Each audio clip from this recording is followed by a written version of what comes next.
আমি তোমাকে চাইলেই বিয়ে করতে পারি। তাহলে ববি এখনো অপেক্ষা করতেছো কেন? তাড়াতাড়ি বিয়েটা করে ফেলাও।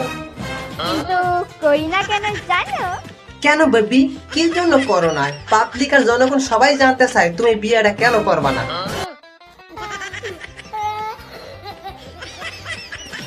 কারণ আমি এখন অনেক ছোট। হনছুন এই কথা, এই মাতারি বলে এখনো ছোট। এর তোরা এক গ্লাস পানি লইয়ে আমি ডুবে মারা যায়, এই মাতারি বলে এখনো ছোট। বিয়ে করলে তোমাকেই করব। তোর মতো রাস্তার মাইরে বিয়ে করে লাভ আছে? তোরে বিয়ে করা আর ওই পতিতলার মেয়েকে বিয়ে করা সমান কথা। তোর ভাগ্যটা ভালো, তুই আমাকে পেয়েছিস। যদি অন্য কাউকে পেতিস বুঝতে পারছিস কেমন লাগে। না গো বেবি, আমের কথাটা ঠিক হয় নাই। আমের কপালটা ভালো যে আমের একটা ছেলে বিয়ে করছে। আমের যে অবস্থা, এত কোনো ছেলে যে দাঁড়িয়ে বিয়ে করবে, এটা তো অসম্ভব জিনিস।